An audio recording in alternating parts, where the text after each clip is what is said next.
Welcome to Spitbucket. This week we're here with Andrew Campbell from Bortoli's, but Andrew, you're not here on behalf of Bort's, you're here for the Rosé Revolution. Yeah, absolutely. We're here, want to talk about some rosés, real nice, pale, dry, savoury styles of rosé. Traditionally, Australians have been drinking rosé for a long time, but it appears in the market, the darker the colour, the sweeter the wine, the better the rosé. And these are different types of wine. These are nice, dry, textural style of wines, perfect for a hot summer's day. You know, you can even put a cube of ice in there. You know, no one always advises that, but you know, it's a great summer wine, and it's a great wine that really works well in the Australian climate. We're going to have to put ice with these because Madame Lash forgot to put them in the fridge, but and we'll pretend. Absolutely. We may as well. We'll start with this because this is actually one of my absolute favourite rosés, and it's been a popular one now for quite some time. This is one of yours, of course. Yep. And the Rosé Revolution was Leanne and Steve from Bort's. They kicked it off originally. Yeah, they did, and there's a few other people involved as well. But well, Steve really wanted to. They spent a bit of time in south of France and try some delicious wines over there, and he thought he'd like to come back to Australia and have a go at making some rosés that you know he's really proud to stand behind. And all the rosés that we make in the Yarra Valley that Steve makes is of this style, which is as you can see is a lovely pink salmon colour. You know, it's not a dark coloured rosé, and as I say, it's a nice dry style. Yeah. So it's really kind of a step away from what traditionally Australian rosé has been. Something a bit. Sorry, I'm getting the evil eye from Sweet. We put him near the light so no one has to look at him.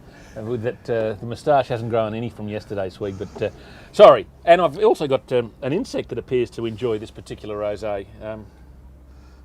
So.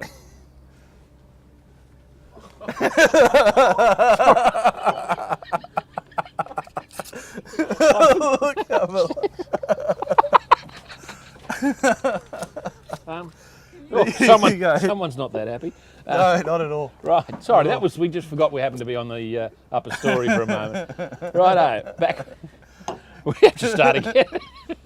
No, look, that's always been a cracker rosé, I reckon. I know that Steve is a big fan of the Domaine Tempia from Bandol. Absolutely. And in fact, we've got some other rosés we're going to look at a bit later. We tried to get a Domaine Tempia, but they've sold out. So whether he bought the lot or whether word got around, we're not sure. You're looking at talking to sommeliers and the media and getting the message across. How far has it got? There's still a lot of work to do. I think the main resistance, I mean, there's a lot of people within the industry that they try the wines and undoubtedly they're delicious, you know, nice, dry, savoury, drinks really well, nice and chilled and cold, and there's a lot of positive response. Once people try the wine, they go, well, why aren't we drinking this, you know? But it's going from those people that have tried it, it's getting to people to try it, you know, it's getting people into consumers' mouths and getting them to try and wine and give it a chance. And for big blokey guys like myself, you know, the last thing we want to be doing is, you know, drinking a bit of rosé. Well, I always reckon that they should, the rosé industry should get someone like Merv Hughes and a few of the footy players and that, and have them sitting there sipping a glass of rosé. It'd destroy all the preconceptions and.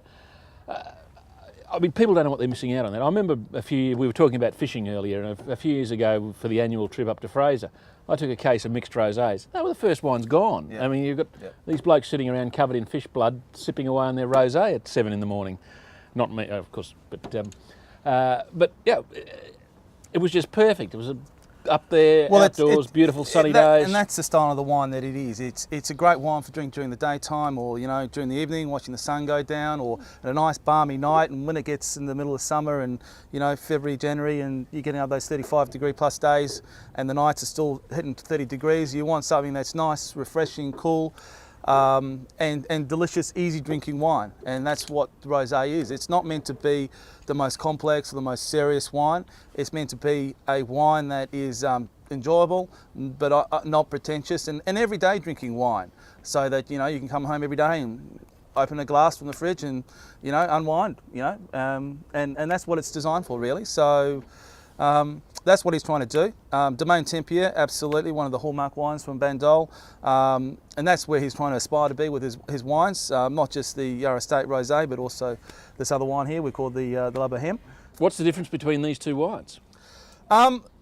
To be honest, they're both Pinot Noir? They are both Pinot Noir, very, very similar style of wines. Both Yarra, both Yarra, 2010? both Pinot Noir, both from our estate. I suppose there may be a slight difference with the La Bohème. There's actually a little bit of Pinot Gris in there as well, just to give it a little bit more nuttiness and creaminess.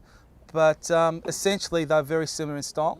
And so are a lot of the rosés that you get in Provence or Bandol in France. They're all that very, they're trying to be the same style of wine, and they're not trying to create something new and redesign and create a fantastic wine that's very different.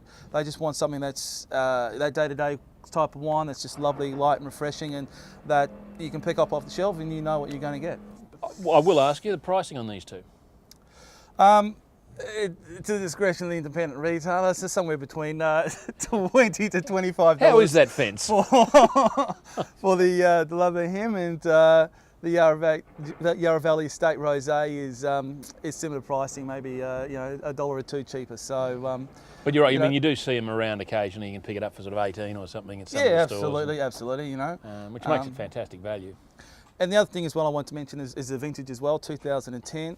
So rosé style of wine that best drink young while it's fresh and vibrant. Rosé tends to have a lot of acidity to the wine, keeps it nice and lifted and nice and fresh, and that's what you're really looking for in the wine. Some nice raspberry, some red cherries, just some light fruit characters. How are you doing with sommeliers? Are they taking it up? Yeah, they're loving it. Absolutely loving it. And I think we're going to get a bit of traction there, and a lot of people get behind it and really passionate about it. It's probably not the sommeliers you need to convince, they need to convince their customers. And that's that's part of the evolution of getting people away from those pungent Marlborough Sauvignon Blancs, and there was a phase there that everyone went to Pinot Gris or Pinot Grigio. There's some confusion between the two, and sometimes they're a bit too sweet as well in that style. And this is something that's just nice and dry and refreshing. And for that style of wine, I think it's good value. Apparently, on the 30th of November, that's the day of the actual revolution. Is that correct? Yeah, absolutely. It's just a bit of a tweet get together. There'll be a few kind of predominant, restaurants in New South Wales and Queensland. They'll get together and, tweet it all up. And we invite a few people to come on board and make a few comments. And I think as Gourmet Traveller, I think one of the restaurants in New South Wales is a mate of mine, Stuart Knox from St George, Fix St James, excuse me. Your free meal. Good plug.